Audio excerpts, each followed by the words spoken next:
The Galactic Survival Institute's flagship course was called Extreme Deathworld Adaptation, Module 7. It had a 94% dropout rate among non-human students. The Vorkai instructors were proud of that statistic. Professor Zethon, a silver-scaled reptilian with 4 arms and cold amber eyes, surveyed the new class assembled in the orientation chamber. 14 students from 11 species. Each one had been carefully selected. Each one was supposed to be exceptional. And then there was John. The human sat in the back row, spine curved in that boneless way humans had, a steaming cup of something dark held loosely in one hand. He looked, to Zethon's experienced eye, completely unbothered, which was either arrogance or ignorance.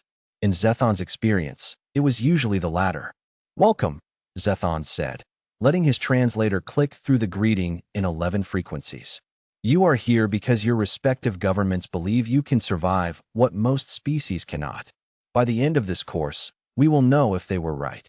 The Felurian student, a feline biped named MRR Val, raised a clawed hand. "Instructor, what is the human doing here? Humans are class 4 fragiles.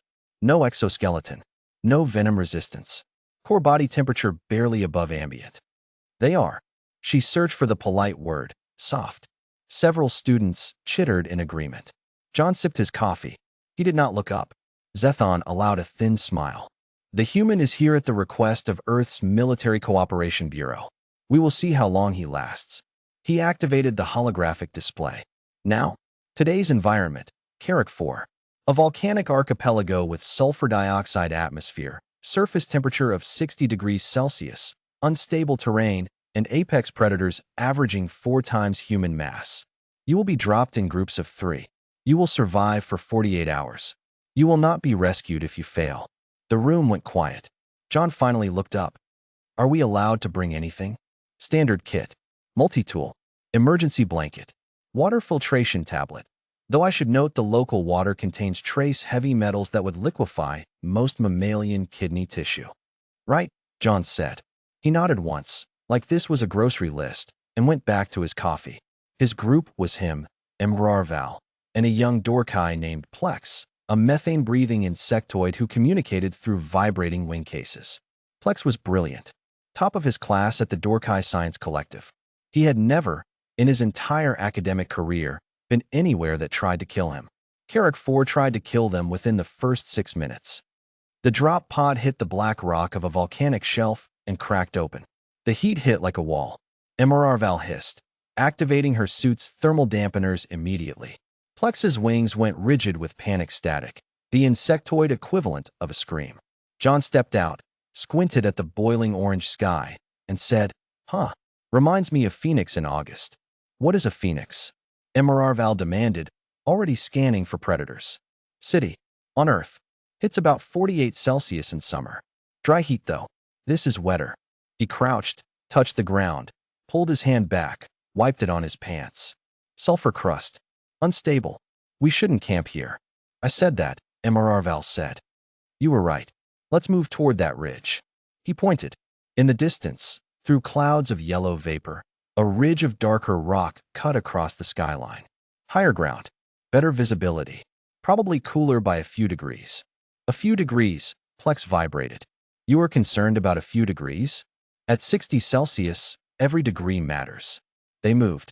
John set a pace that Emrar Val initially thought was too slow, until she realized he was choosing every footfall deliberately, reading the rock beneath them for hollow spots, for heat vents, for the subtle tremor that preceded a sulfur geyser. He moved like someone who had learned the hard way what bad ground looked like. "You have been to volcanic terrain before?" MRR Val asked, adjusting her grip on her scanner. "Couple of times. Did a charity trail run through Lanzarote once. That's a volcanic island. Did some disaster relief work in Indonesia after an eruption. And there was," he paused. "Actually, that third one's classified." Plex and MRR Val exchanged looks. On hour 9, the predator found them. It was called a Vrak, 6-legged, armored, the size of a ground vehicle, with a heat-seeking sensory array that made thermal dampeners nearly useless.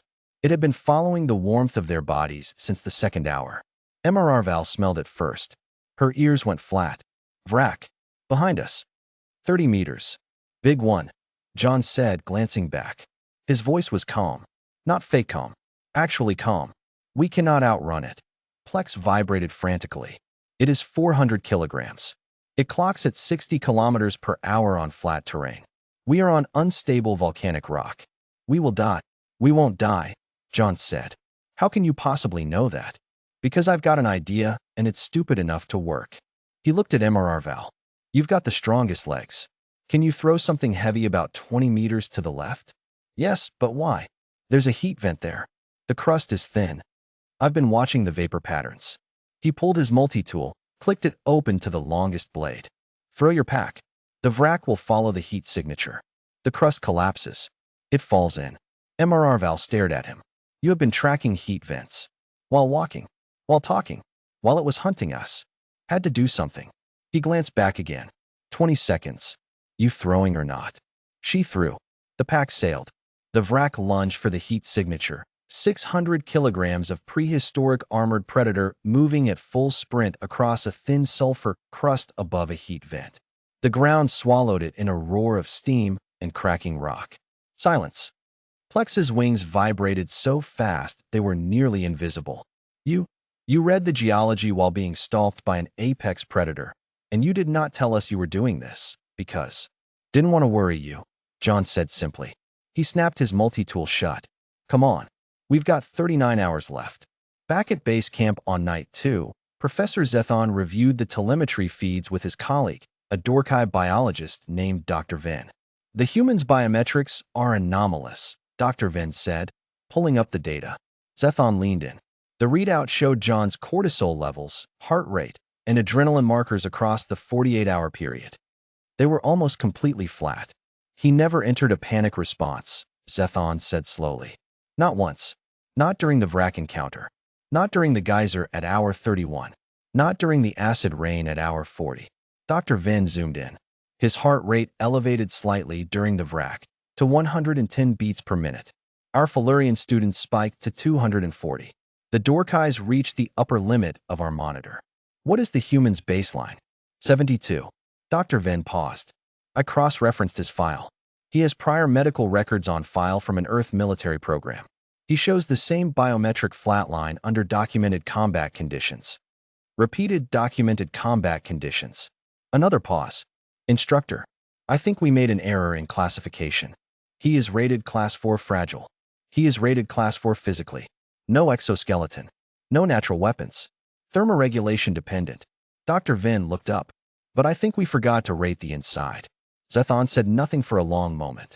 On the screen, the telemetry data from the last pod landing showed John's first steps onto Carrick 4. Heart rate, 74. Cortisol, baseline. Like stepping off a shuttle in pleasant weather. His pre-course intake form, Zethon said quietly. Did we review it? Dr. Venn pulled it up. Employment history, prior survival experience, relevant training. It was long. Very long. Disaster relief, 3 deployments. Mountain rescue, 7 seasons. Military service, redacted. Civilian contractor, redacted. Volunteer fire service, 11 years. At the bottom, under the field marked, previous environments survived, someone, John, had written a list so long it spilled into the margin. The last line read, Pakistan, K2 base camp, winter. Alone. 8 days. Long story. Zethon stared at the screen for a very long time. Perhaps, he said at last, we should redesign Module 7. When John's group emerged from the extraction point at exactly the 48-hour mark, on time, uninjured, and with Plex calmly having completed a geological survey of the area, Val walked straight up to Zethon. He never told us he had done anything like this before, she said. There was no accusation in it. Only something that, in Felurian body language, meant awe. He didn't mention it. He mentioned Phoenix. She paused. He said this reminded him of home. Behind her, John handed his empty coffee cup to a confused maintenance drone and went to find the cafeteria. His heart rate, 71. Just below resting. Some species evolved weapons. Some evolved armor. Humans evolved something stranger. The ability to look at a world trying to kill them and feel almost comfortable. They'd been practicing, after all,